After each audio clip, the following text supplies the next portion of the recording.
It's such a joy to be with you all this wonderful evening time. And I know with great expectations you have come to listen and to together understand the Gospel of Mark. And I'm also very excited. This evening we are going to look at the introduction of the Gospel of Mark. And let me just put forth the slides for you to see.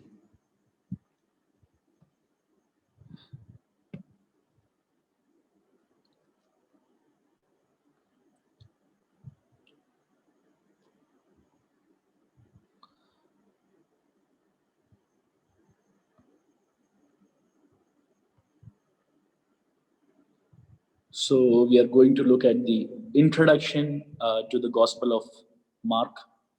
And the Gospel of Mark is a very interesting and what do you say, very thought-provoking and powerful gospel.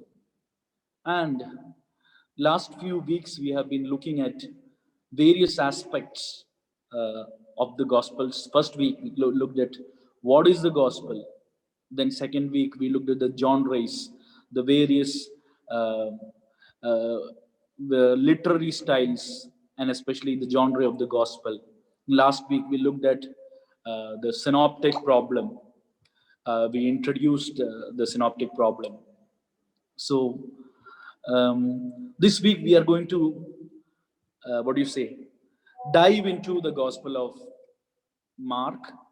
It's the shortest Gospel, and there are a lot of things as introduction that I would like to tell you. A lot of things came into my mind, but I've limited myself to the things which will benefit all of us the most. So usually the question comes, why do we need an introduction? Or just open the book of the Gospel of Mark and we can start reading, and that's it. What so much? What makes it so much necessary that we need an introduction? So we must always remember that the gospel writings and every writing in the Bible, especially in the New Testament, is like a phone conversation which you are trying to, what do you say, listen into. So someone is sitting with you and that person is talking on the phone, and you're just hearing one side of the conversation. The other side is totally uh, unknown to you. Something similar to that. We are reading what the writer has given us in Mark's Gospel, written by the inspiration of the Holy Spirit. But we need to know what is on the other side. To really understand the conversation, we need to know what is on the other side. Why Mark presents the facts in the way he presents. So we have already had a good bit of introduction to the Gospels. What is the Gospel, and why four Gospels, and all that. I know we have had a solid foundation. And when we come to Mark, when we read chapter Mark 1 verses 1, that is the first verse. If you have your Bibles, please open it and we can together look into the verse.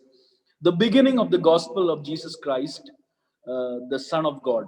So, straight, uh, in one sense, Jesus, who is Jesus? That is presented in the first verse itself. The beginning of the gospel of Jesus Christ, the Son of God.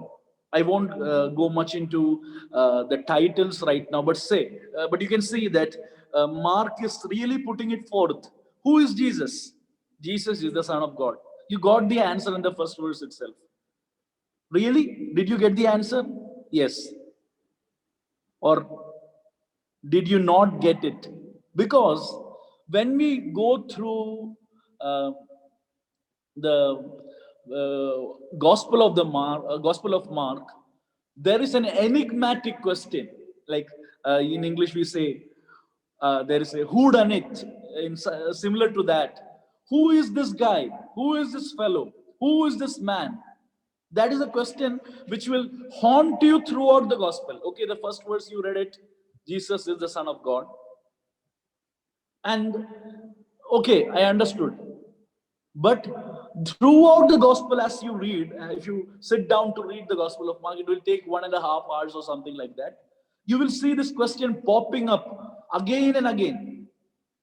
In chapter 2, in the context of healing, the Pharisees are asking, who has given this man the authority to forgive sins?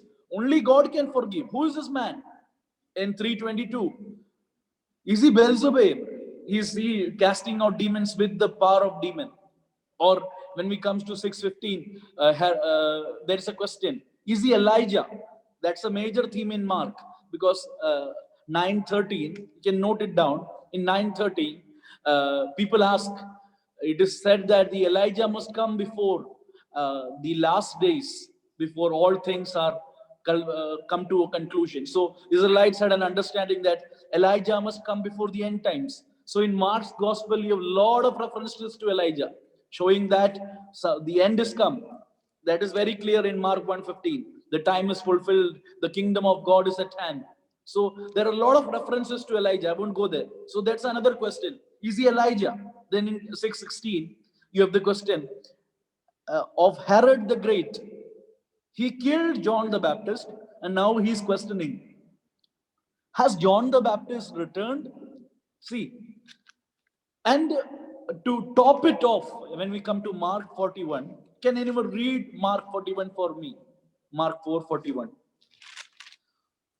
You hear questions from the crowd, you hear questions from Pharisees, you hear questions from scribes. Everyone is confused. Who is this person? He's healing, he's casting out demons. There is authority, there is power, there is miracle, there is teaching. Everything is going on. But the question is on the lips of all those around Jesus. Can anyone read for me Mark 4:41? Someone from my listeners, my friends, please, can you? And it would be very good if you could keep your videos on. We could see you and yeah. Yeah. They were terrified and asked each other, who is this? Even the wind and the waves obey him. So who is asking this question? Who are asking this question? These are the very disciples that Jesus handpicked. And they are asking, who is this? That even the wind and the sea obey him. So they are also shocked. So this is a big question, the identity of Jesus. This is a question that needs to be answered by each and every one of us.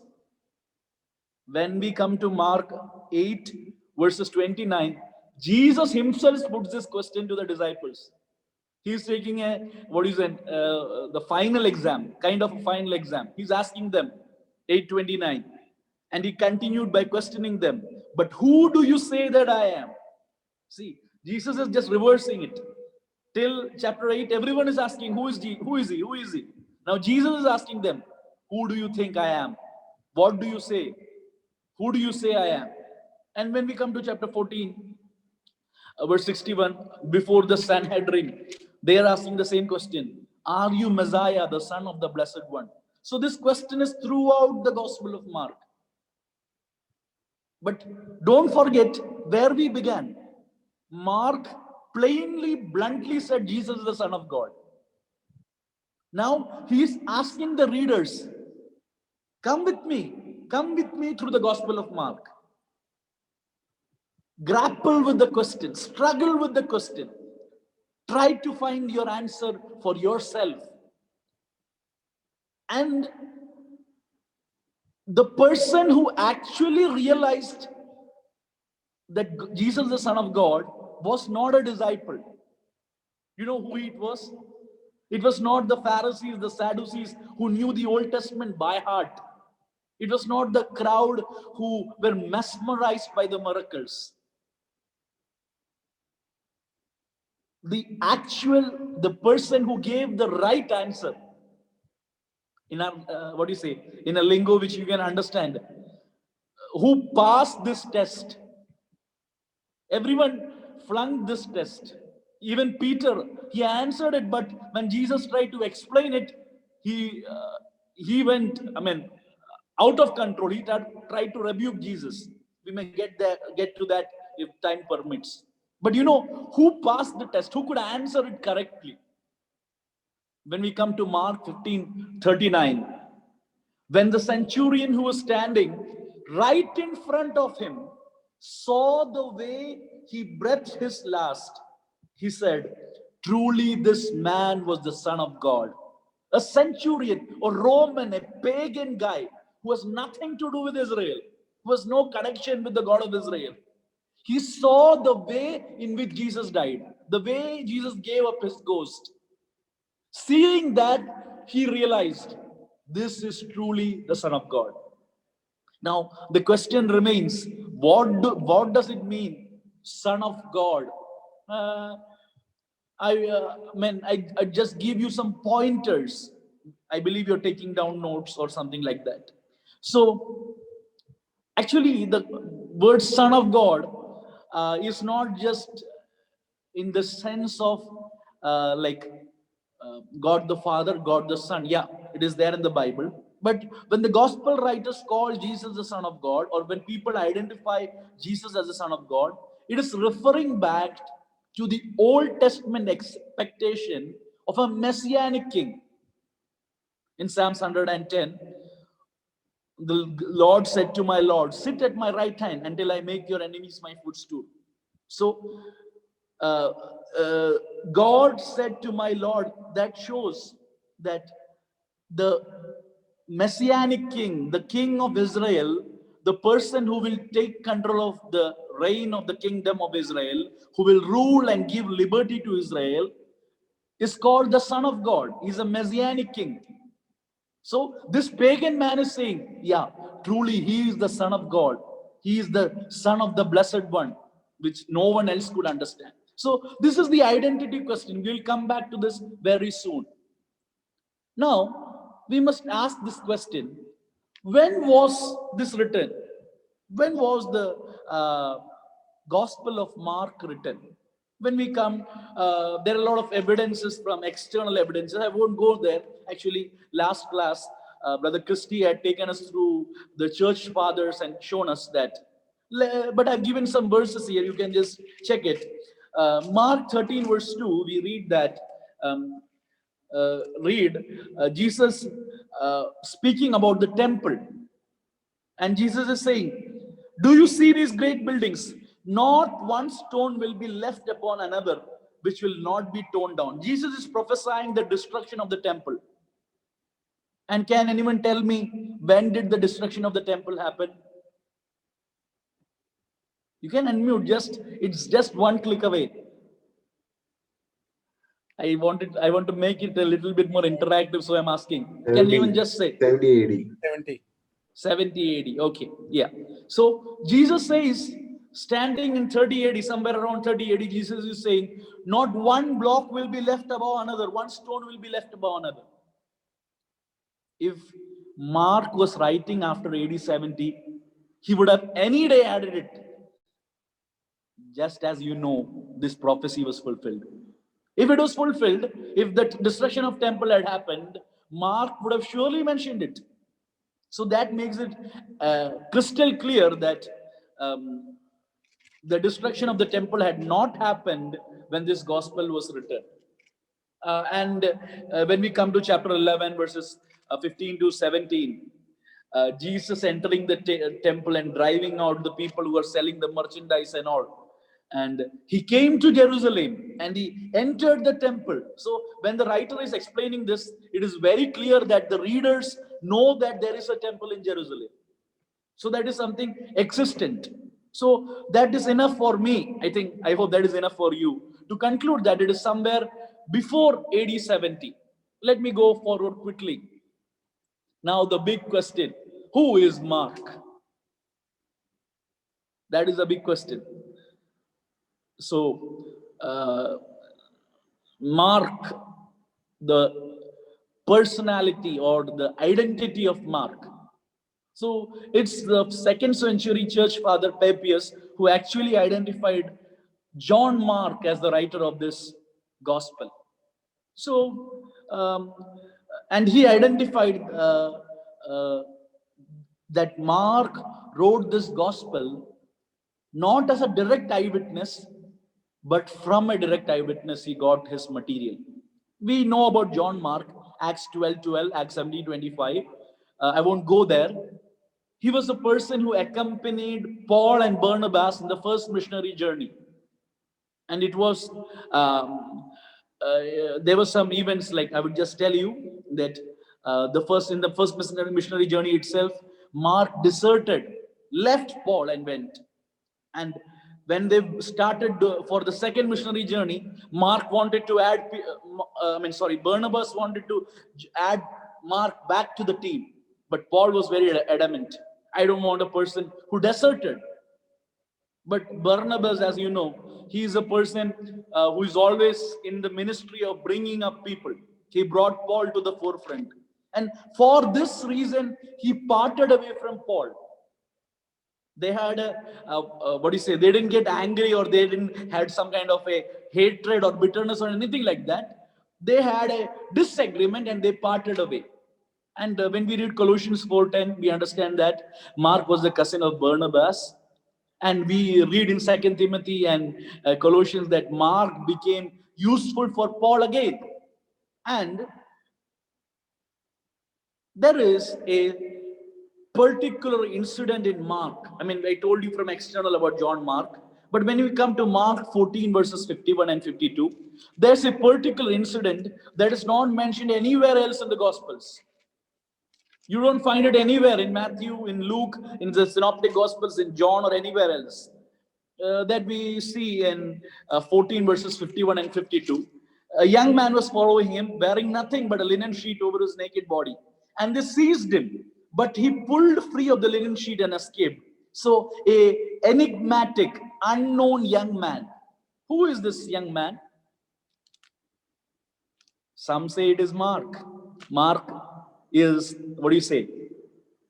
Mark is just like John in the Gospel of John. He does not reveal his identity. In the same way, it may be Mark. That is what some people assume. I will try to answer that question. We can get back to that at the end of this session. Let me move very quickly forward. But what makes Mark a authentic source of the life, ministry, death, and resurrection of Jesus is Mark had a deep connection with the Apostle Peter. In 1 Peter 5:13, Peter actually calls Mark as his beloved son. So, as Timothy had a spiritual relationship with Paul, similar kind of relationship Mark had with Peter. And it is believed and understood that Mark wrote this account of the gospel from his association with Peter.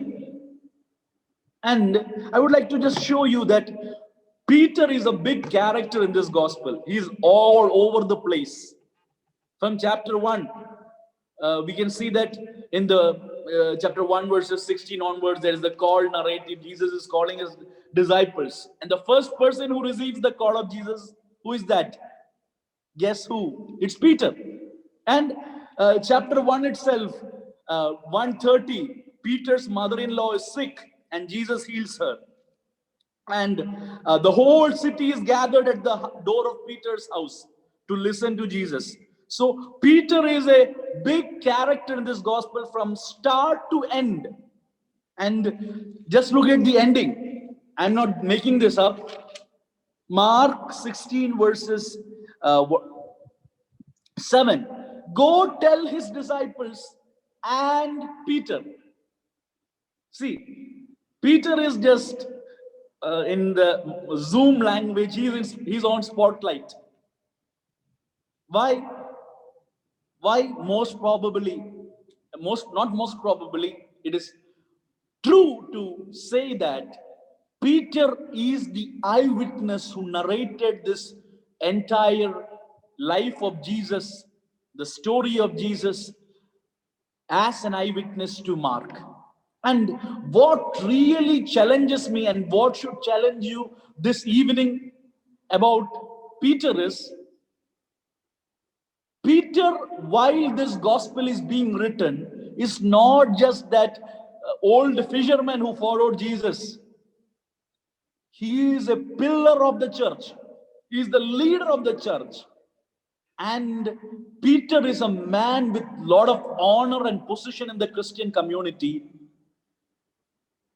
Peter's eyewitness testimony through the pen of Mark does not paint a very rosy picture of Peter. Peter is shown as a man with a lot of failures, a lot of weakness. I mean, if I was in the place of Peter, I would have just covered up, glossed the story. Peter actually rebukes Jesus, and he's writing that. Today he's preaching Jesus, and he's admitting that through Mark, that once upon a time, because of his misunderstanding, 8:32, Peter took him aside and began to rebuke him. And what did Jesus say? He rebuked Peter and said, "Get behind me. Get behind me, Satan." This is an incident which I will never let the public know. I will die in my grave, but no one will know that Jesus called me Satan. See the humility of Peter. In chapter 14, I won't go much into that details. Chapter 14, we see that Peter is denying Jesus. And when we read that narrative, we can really see that Peter is working behind the scenes, or it is Peter's narration. When we read, especially if we read verse 72, it is written that he broke down and wept. He thought over it and wept. That is not found in any other gospel. It's some kind of a reflection from Peter. Anyways, the humility of Peter, as if Mark is writing from the personal diary of Peter. That is what I imagine. Peter had a diary and Mark just took it and he's narrating. And Mark is a wonderful storyteller. And see, there is an eyewitness element. In 4:38, Jesus is sleeping in the boat on a pillow, on a cushion. Why you need to say that? You say that when you see that. You don't say that without seeing that. That little detail. If you are a good student of the Bible, that detail should attract you. We just read the Bible, as, every day 2 chapters, that is the quota. No. Be thrilled by what you read. See, in 6:39, Jesus feeding the 5,000, and there is a special tidbit. The disciples made them sit on the green grass. That is an eyewitness detail. Someone was there. You can't make up the green grass. So what I'm saying, so it shows the climate, it shows the season, it shows things. That green grass is very explanatory. My point is, Mark wrote it on the basis of an eyewitness testimony. It is not a cooked up story. It's not a cooked up story. Okay, let me move forward very quickly. Now the question is, where did this originate? The place of origin. That is a very serious question. But the usage of Latin language points and makes us think that most probably this is written from, Rome. That is what we can understand. Denarius, that is a Latin word for Roman coin. The Roman coin, 1215. The details about tax, Roman tax. The details about centurion, legion. The praetorium, which is the governor's official residence. All these show a Gentile Roman influence, something I'm not brought in the slides. You can just note the Roman way of seeing time, 6:48, 4th hour, in 1335, evening, midnight, when the rooster crows, or in the dawn. That is a Roman way of seeing time. And there is a special mention in Mark 15:21 about a man who carried the cross of Jesus. And not only that man is mentioned, his sons are mentioned. In bracket, the father of Alexander and Rufus. You know to which church they belong? They belong to the church at Rome. See, I'm trying to show you the other side of the phone conversation, if you are with me. So it is most specifically, we can say that Mark wrote to a Gentile community from Rome. That is what we read in 1 Peter 5:13. The church at Babylon greets you. We have seen it in 1 Peter. We had explained that it is a reference to Rome. Why is this being written? That is a very important question.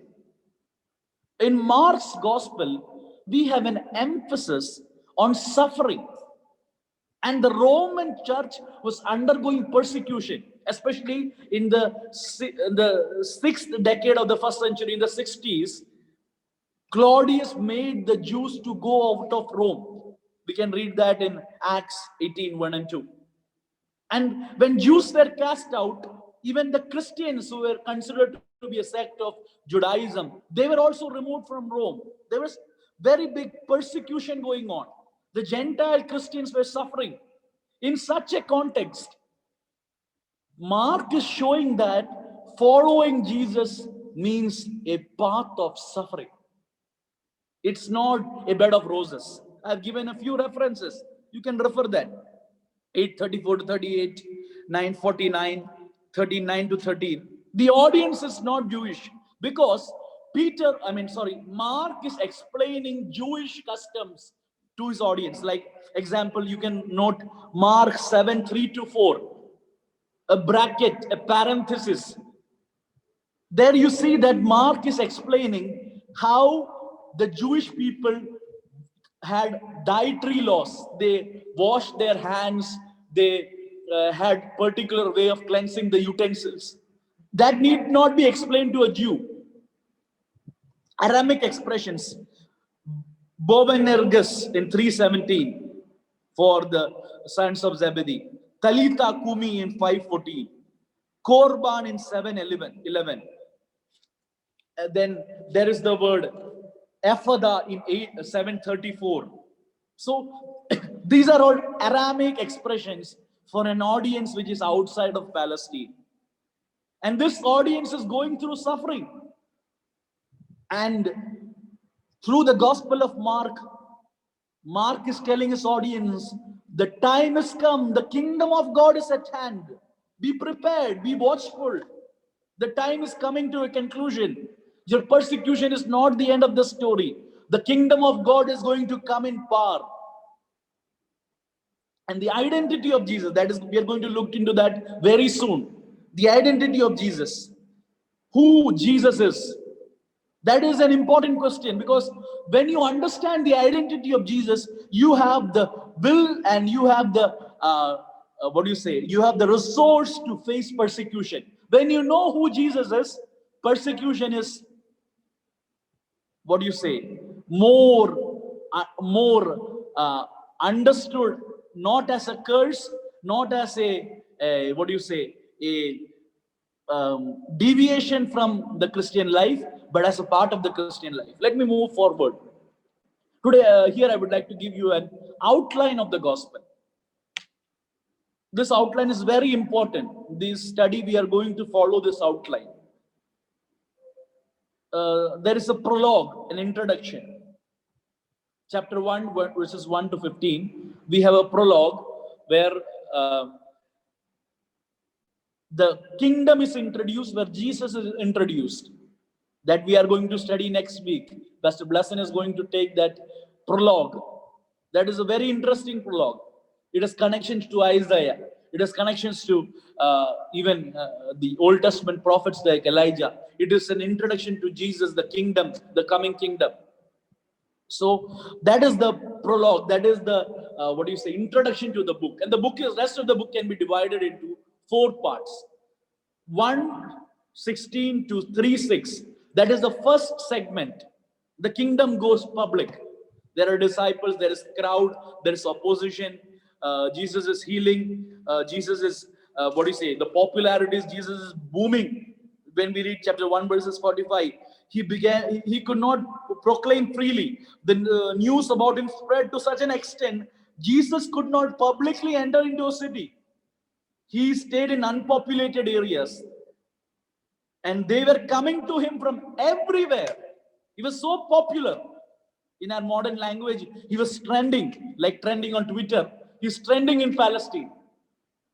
People are coming from all the places. So Jesus' ministry is going public. The kingdom is going public. But when we come to 3:7 onwards, there is a mystery to the kingdom. There is a hiddenness to the kingdom. The kingdom is not something very public. It is something very hidden. Jesus is withdrawing from the crowd. Jesus is withdrawing from the public. Only a few, faithful few, understand, ought to understand. In 4:11 and 12, we see that to you has been given the mystery of the kingdom of God, but to those who are outside, they get everything in parables. Usually what we understand from parables, we understand parables to be simple stories so that all can understand. Jesus told everything in story format so that simple, everyone can understand. Sorry, parables is not for everyone to understand. It is a means to conceal the real mystery from the outsiders. The seeker can come and ask. The disciples come and ask. As soon as he was alone, his followers, along with the 12, began asking about the parables. So only the seeker will understand. Only those who have faith will understand. The others, they will hear the story, they will appreciate the story, but their hearts will be hardened. The kingdom is a mystery revealed, spoken in parabolic language, mystery which is misunderstood. And when we come to chapter 8, this mystery is misunderstood even by the disciples, because in 4:11 we see that those outside, they don't understand, but you will understand. You have been given the mystery of the kingdom.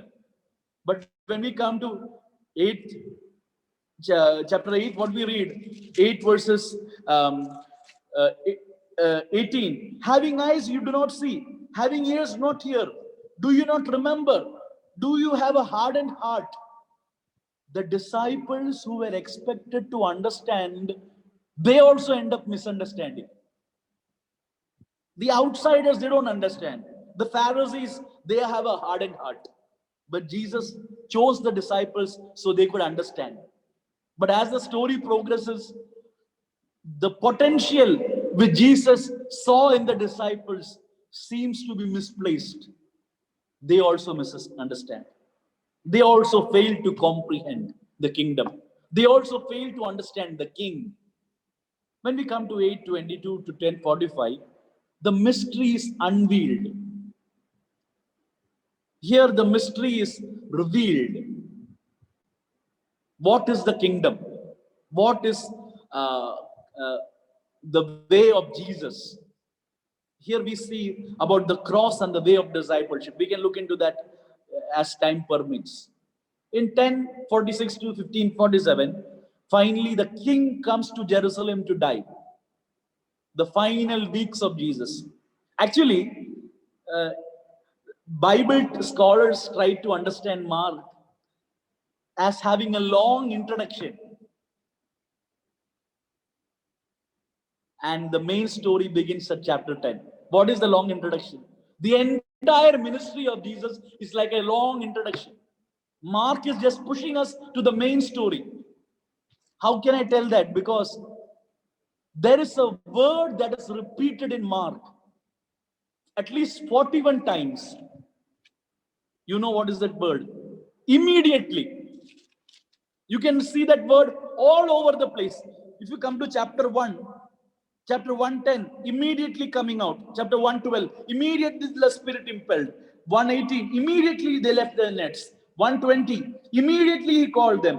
1:21, immediately on the Sabbath. 1:28, immediately the news about him spread everywhere. 1:29, immediately they came out of the synagogue. 1:30, immediately they spoke to Jesus about her. 1:42, immediately the leprosy left him. 1:43, immediately sent him away. See, one chapter at least 11 times. Immediately. Mark is rushing where? He has to catch a train. No.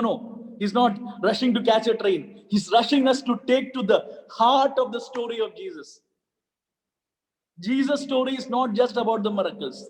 The heart of the kingdom story, the kingdom heart of the gospel is the passion of Jesus, the last week of Jesus. Immediately, like snapshots, the snapshot gospel. That is what a man of God says. The snapshot gospel, just snapshots, rushing us to through the story. And when it comes to chapter 10, it settles down. And in Jerusalem, the final week, all the events culminate. But there is a big problem here. This is something that has puzzled people all throughout the ages. Jesus doing miracles, casting out demons, and ministering in power, but all along he tells, be silent, do not tell. Actually, I have made it a point to mark all these silent commands. And my Bible is, the Mark's gospel is totally underlined now. Because it is so much. In 125, in chapter 1 itself, you can see the command to silence. Do not tell anyone. Be quiet, 125. 144, say nothing to anyone. See, Jesus is asking people to stay silent. In chapter 8, Peter, not by human ability, but by divine revelation, 8:29, Peter says, you are the Christ. What is Jesus' reply? 8:30. He warned them to tell to no one about him. If it was a meeting or a physical gathering, I would have stopped here and asked all of you what you think. But I'm not taking that risk right now. Why is Jesus telling people to keep quiet? Why? I mean, maybe we can put some answers in the chat box.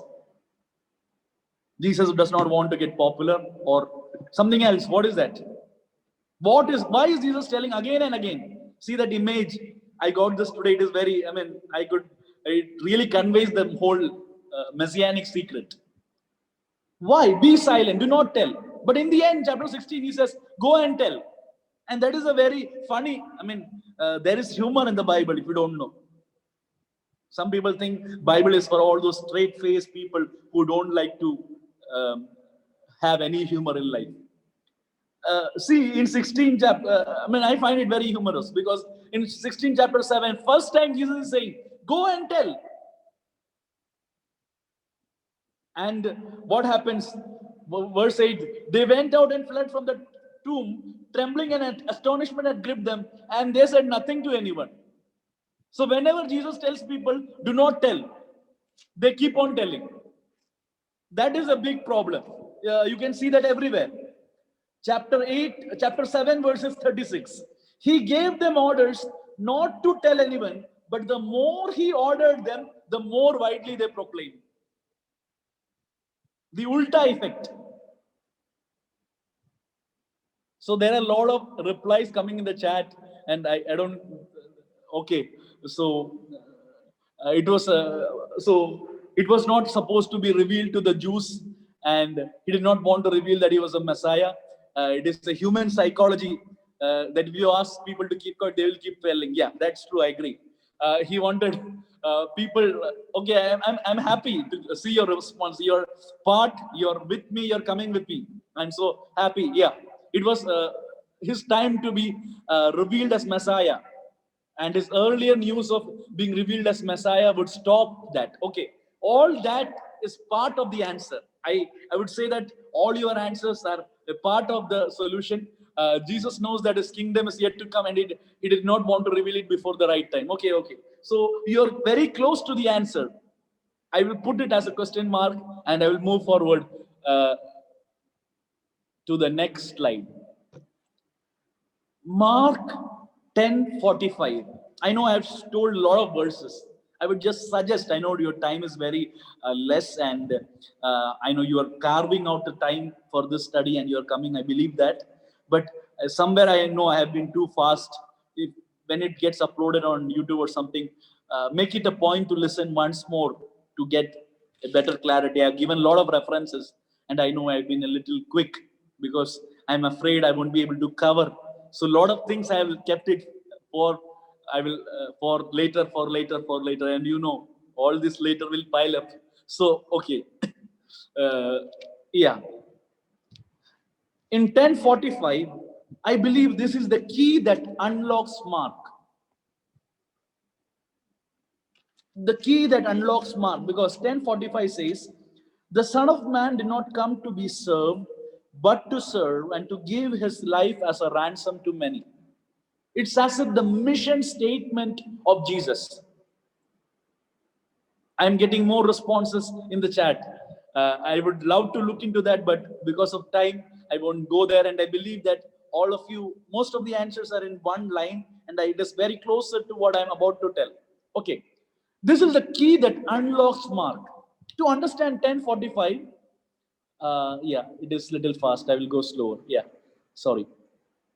Okay, to unlock it, we must understand the context of Mark 8 to 10. I hope you are able to see this. In Mark 8 to 10, there are three major passion predictions. This is the, what do you say, as if the center of the gospel. Mark 8:31, after Peter's confession, Jesus reveals that he is going to suffer. See the wordings there. That wordings are very important. And he began to teach them. Till 8:31, he did not teach that. Till 8:31, Jesus never talked about his crucifixion, about his suffering. First passion prediction. What is the disciples' response? Our Peter uncle, he starts rebuking. He's older than Jesus. He's a married man. The rest of the disciples are bachelors. That is what I understand. So he took aside Jesus and said, I mean, we love you so much. I mean, we want the best for you. And what you're saying does not make any sense. Out of concern, he's saying, 8:33 to 9:1, we see the teachings on discipleship. See the pattern. And when we come to 9:30 and 31, again, Jesus is foretelling his death and resurrection. And what is the disciples' response? 9:32 and 9:34, you can read that. We'll all see this in the coming weeks. I'm just giving you a glimpse. Again, they are not understanding. Again, Jesus says, to enter the kingdom, you should become like a child. The third prediction, 10:33 and 34. Jesus says, I will be condemned, I will be mocked, I will be flogged, I will be killed. And 10:35 to 37, James and John want to know who will sit it on the right and left side of Jesus. See, Jesus is trying to tell, I'm going to be killed. They're going to beat me up.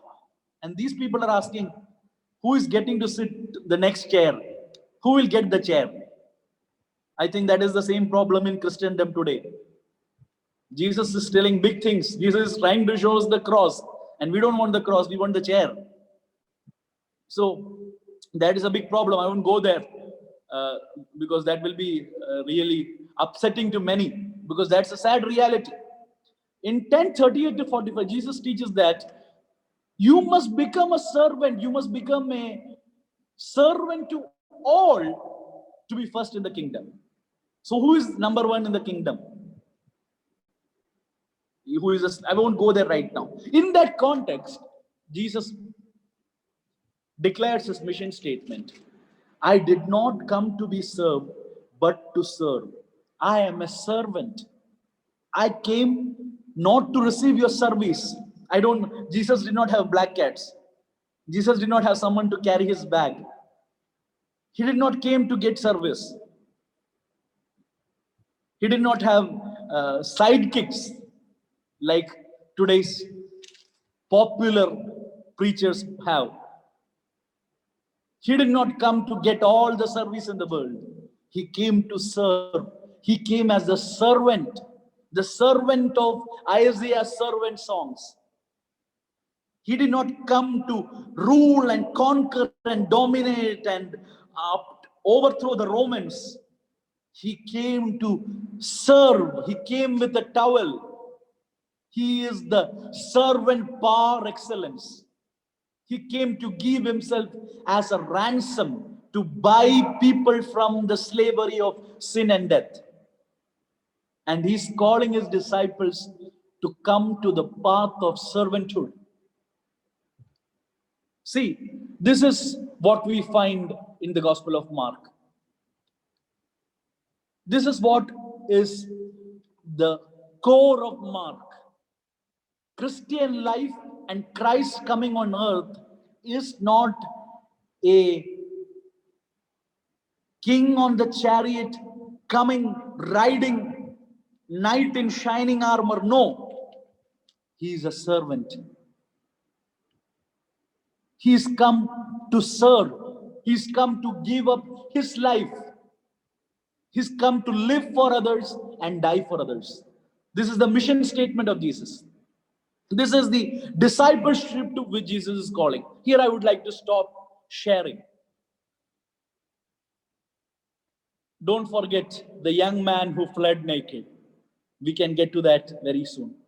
So, we had just gone through the entire gospel. We had some questions which we have left unanswered. We saw in the very first part itself that the whole gospel is centered around a question: who Jesus is. And we finally we looked at the declaration of Jesus, that is Mark 10:45. I am not who you think. I am not the next king of Jerusalem and you get to sit as ministers right and left. No, no, no. You have got it all wrong. This is another kingdom. This is a kingdom where you serve and serve and serve and you get a chair. No, no. You get a cross. The climax of service is not a position. Today, Christendom teaches us you serve, and you serve to reach a particular position. The more you serve, the more people will serve you tomorrow. Then you have a lot of songs that tell you that. Keep serving Jesus, and one day people will come down and fall at your feet. No, no, that is not the gospel. Jesus is calling to a path of service. He is the suffering servant in Mark. Now the big question, why did Jesus ask people to not reveal his identity? Yeah, there is a right time. Yes, revealing his identity would attract the wrong crowd. Lot of answers are there. But don't forget, the community, the crowd, the people and everyone is looking for a reigning Messiah, a political revolutionary. They want a political revolutionary who will usurp the Roman king, the Roman authority. Jesus is silencing the people who are delivered because he doesn't want to be known as a miracle worker. He is correcting the understanding of the existing people, existing system. He is saying, no, no, what you think is not the Messiah. What you think is not the goal and purpose of my coming. My dear brothers and sisters, I think today in Christendom, we have the same problem. We have a lopsided view of Jesus. Mark is dedicating a good chunk of his story. He's rushing through the gospel and taking us to the heart of the gospel. What is the heart of the gospel? Even the literary heart of the gospel, the center part, chapter 8 to 10 is all about suffering, discipleship, passion, prediction. Nothing else. What is the ultimate climax of the gospel? The king, the Messiah, the one who is bringing God's kingdom, the one who fulfills all of Old Testament, is dying naked on a tree. That is unthinkable. The problem with the disciples, the problem with the crowd, and the problem with us is we have got a wrong picture. We have a wrong superstructure in our mind. We have learned that Christianity is all about success. Jesus is correcting the theology of success and replacing it with the theology of suffering. This is very important to Markan community. The people in Rome, they are suffering. They are being beaten. They are tortured. They are thrown away from Rome. Mark is saying, don't forget whom you are following. You are not following a successful king coming in a knight in a shining armor. You are following a servant who came to suffer and die. He is reminding what it means to follow Jesus. I have a heart to tell about the heart of the gospel, that is the servanthood and discipleship. I won't go into that much. In Mark chapter 3, verses 14, he appointed the 12 to be with him. So Jesus had called the disciples to stay with him and to preach and to cast out demons. See, discipleship is to be in the presence of Jesus. And the disciples are living day in and out with Jesus. They're seeing everything. They're witnessing everything. Sometimes they have to go without food because of the ministry. Everything is going, in the first chapter, 8 chapters is going, booming. They're going from popularity to popularity. And all of a sudden, in chapter 8, verses 27, Jesus takes his disciples to the Caesar Philippi and starts telling them, this, what you saw till now is not the whole story. What you saw till now is the actual story. It's just the inauguration. It's just showing the people the kingdom power. Out of the compassion of Jesus, Jesus is doing things, healing, casting out demons, and all those things. The real heart of the kingdom and the call of the kingdom and call of discipleship is to be with Jesus, so that the destiny of Jesus will become your destiny. I'll repeat that. The call of Mark's gospel is to be with Jesus, day in and out. Walk with Jesus, sleep with Jesus, live with Jesus. In the presence of Jesus, living with Jesus. And 8:27. And on the way, the story of Mark is like that. Chapter 1, verses 1 to 8:26, they are in Galilee. They are ministering there. From 8:27 to 10, the end, they're on the way. On the way, Jesus is teaching them. On the way with Jesus, walking with Jesus. That is discipleship. On the way with Jesus. And chapter 10 onwards, they reach Jerusalem. Why? To receive a king's welcome, to receive all the garlands. No. Jesus is coming to Jerusalem to be killed and crucified. This is the path of the Messiah. This is the destiny of the Messiah. He is becoming king through death. And through death, he is conquering death and every other force which stands against the kingdom. And again, I repeat, the destiny of the disciple, the destiny of the master is now the destiny of the disciple. The destinies are so interlinked. But what is the problem? The disciples have learned a lot of things. They have learned when the Messiah will come, he will restore everything. He will remove the Romans. And now we are with the Messiah. We are the apostles. We are the insiders. We will get left and right chairs. Who is the greatest? They learned the wrong theology. They had a wrong concept of Messiah. They had a wrong concept of discipleship. They had a wrong concept of missions. Jesus is saying, you need to unlearn that. But they didn't unlearn. Till the end, they're not understanding it. They're not comprehending it. Actually, there is a story that tells that I will tell that story and I'll get back to the young man. The young man part is very interesting. Okay. In 8:22 to 26, we see a healing which is very unique only in Mark. It sums up the story of Mark like anything. Jesus is healing a blind man twice. You know, all of Jesus' miracles were instantaneous. He said, he was touched and it was healed. And this passage, first time, Jesus takes 2 attempts to heal. So some people will say Jesus' power was limited or something like that. No, no, no. The power of Jesus was not limited. This has nothing to do with that. This is a parable, a live parable. Jesus touches that man and asks him, do you see anything? Don't forget, when Jesus is asking 8:23, do you see anything? 8:17, Jesus has asked the disciples, do you not see? See, the disciples cannot see anything. Their vision is foggy. Their vision is a cataract.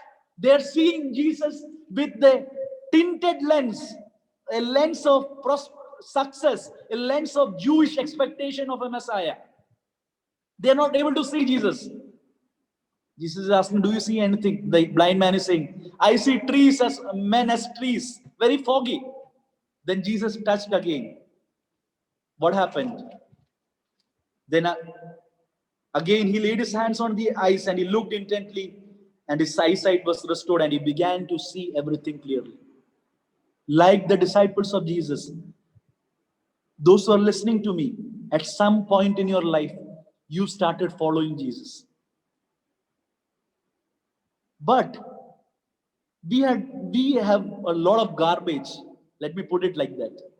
You and me, I'm saying we have a lot of garbage, preconceived notions in our mind about following Jesus, about Christian life, about life here and life to come. Our vision is foggy because we try to see Jesus with the lens of flesh, with the lens of success, with the lens of earthly honor, earthly acceptance and popularity. Jesus wants to give us a second touch. Everyone listening to this Bible study, this is not an intellectual exercise just to accumulate new knowledge about Mark. Oh, Mark is a storyteller. Oh, Mark is amazing. Oh, this is the story. We got it. Praise the Lord. Okay, that's it. No. Like the disciples of Jesus, we need a second touch. Right now, our visions are foggy. We are just seeing Jesus as a miracle worker. I don't have a job, I go to Jesus, I get a job. I want good marks, I don't want to flunk in exams, I go to Jesus. I want to have a good life, settle in life, I go to Jesus. Jesus is a miracle worker who meets my needs. No. That is a partial, lopsided picture. That is there. Jesus can do that. Jesus does that. But did Jesus come for that? No, Jesus didn't come to give you a better life, your best life now. No. Jesus came to die on that tree, on that cursed tree, to model servanthood, to redeem me from my sins and call me into a life of service on the path of discipleship. For that, I must see clearly who Jesus is. But alas, like the disciples, we have failed to recognize his identity. See, in the end also, 16:8 is actual ending. There is a longer ending. The disciples again fail. The women are afraid. They're not able to tell. Coming to the young man, I will take 5 or few more minutes or 7 minutes. Please bear with me. I will take a few minutes to present the young man before you. Everyone, can you take the Bible and read with me? I've closed the slides. I want to tell you as a bonus of this class, the young man, because the young man is really influencing me for past few weeks. I've been meditating about this young man. 9:51 and 50. We read about this young man in chapter 14, 51 and 52. Mark 14, 51 and 52. A young man who was following him wearing nothing but a linen sheet over his naked body. And they seized him. And what happened? He pulled free of the linen sheet and escaped naked. This is a literary device that Mark is using. Okay, it may be Mark. I won't go into the debate right now. I believe, personally, I think it is Mark. But the point that I would like to bring here is, he was following Jesus. Read verse 50. And they all left him and fled. Who? The disciples who were given the mystery of the kingdom. The disciples who were expected to understand the mystery. The disciples who were called to be with him through thick and thin. Like the marriage vows.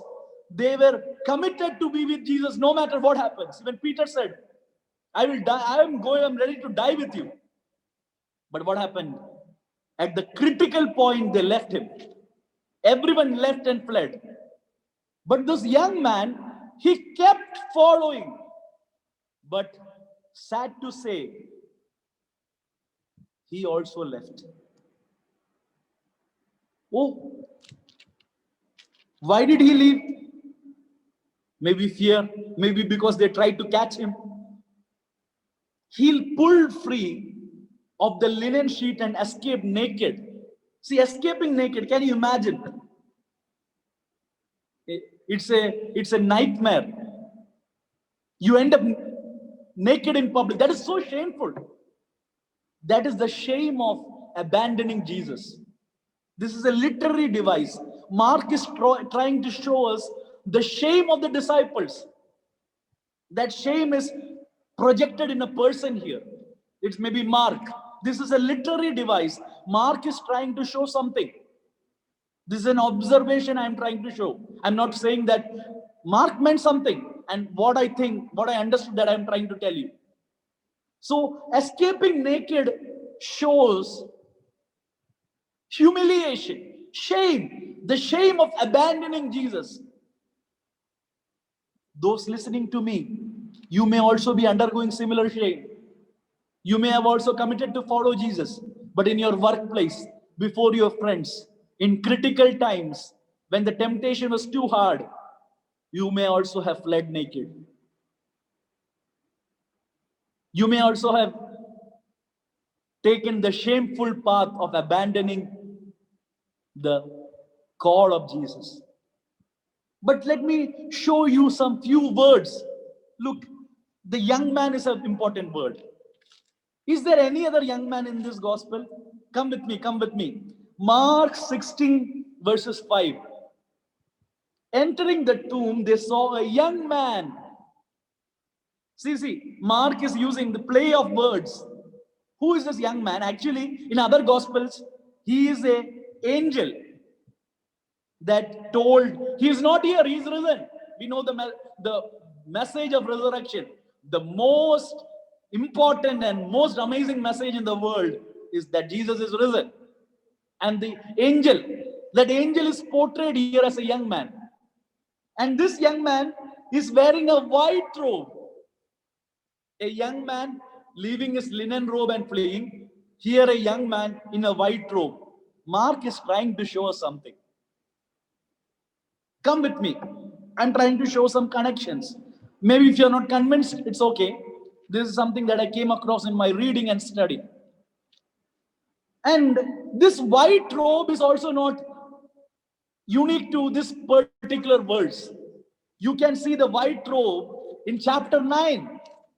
In the Mount of Transfiguration, 9 verses 3. His garments, Jesus' garments became radiant and exceedingly white, as no launderer on earth could whiten it. See the connection. Two young men. One young man fleeing with the linen cloth is taken off his body. That cloth is a cloth of shame, public humiliation. Another young man with white cloth talking about the resurrection. I'm not telling that this is the same young man. I'm trying to show that there is a literary connection. Yes, one is an angel, one is a human being, But Mark is showing a connection. And this young man at the tomb is wearing a white cloth. And Jesus had a white cloth on the Mount of Transfiguration. And now a question will come. Is this the linen cloth? No, no. The linen cloth is different. That linen cloth is also repeated. In chapter 15, verses 46, Joseph bought a linen cloth and wrapped Jesus. Joseph of Arimathea took the body of Jesus from Pilate, the body which was naked. Jesus was crucified naked. He was humiliated. The cross is a shame. I'm trying to show a connection. I hope you're following me. Okay. So the Joseph of Arimathea wrapped Jesus in a linen cloth. I hope you're getting some connections. A young man leaves his linen cloth. Shame, the shame of abandoning Jesus. Jesus, who was crucified naked, is covered in a linen cloth. It again shows the shame of the cross that Jesus endured. On the other side, we have Jesus on the Mount of Transfiguration with a white cloth which no launderer could whiten. So white, more Ujala white, more white than Ujala. That is white like anything. Mark is not able to describe that. In 16:5, a young man with a white cloth. You know, Mark, I believe, Mark is trying to give us a message. We all have, there is a question that linen cloth is not mentioned in my Bible. Okay, whatever it is mentioned, if you go to the original language, the 1546 linen cloth and the 1452 linen cloth is the same word in the Greek language. It is only there in Mark, 2 places. It shows the shame of rejecting, abandoning Jesus, the shame of abandoning the call of discipleship. That shame is taken by Jesus on the cross. That shame of abandoning Jesus, that shame of the young man in fleeing naked, that shame was taken on the cross. That linen cloth, not the same. I know it is not the same linen cloth left at the garden. But that literary device, Mark is showing us that shame is taken by Jesus.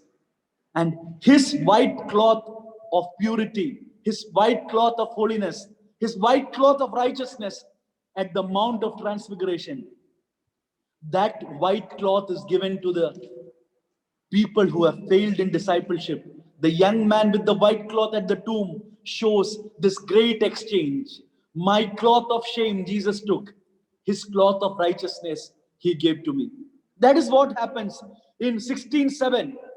But go tell his disciples and Peter, he is going ahead of you to Galilee. There you will see him just as he told you. Where did this all begin?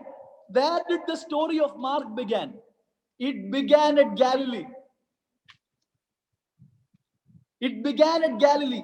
Where did Jesus call the disciples? At Galilee. Then they were on the way. They reached Jerusalem. The disciples fled. It's true, their destiny was supposed to be the same as the destiny of Jesus. They had to stick to Jesus, but they failed. Oh, what a shame. Oh, what a humiliation. The shame of abandoning Jesus. They failed in the road of discipleship. They failed in the trip of discipleship. Here, at the end of the gospel, they're getting another chance. Go back to Galilee. Go back to square one, where it all began. You can restart.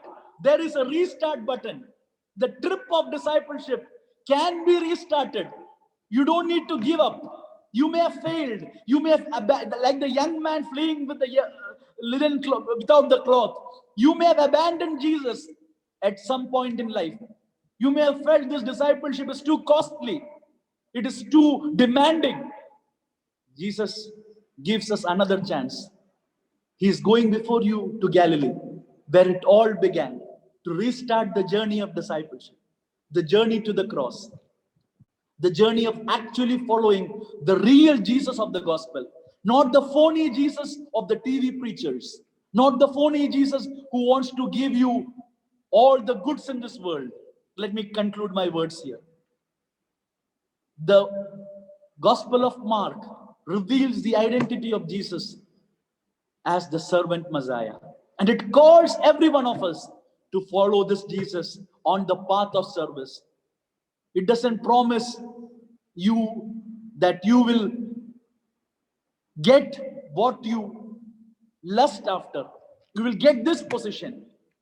You will be honored in the midst of those who persecuted you.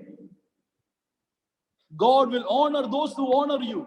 You will get the play everywhere you were rejected. Now you will be accepted everywhere. That is not the message of the gospel. That is a false message.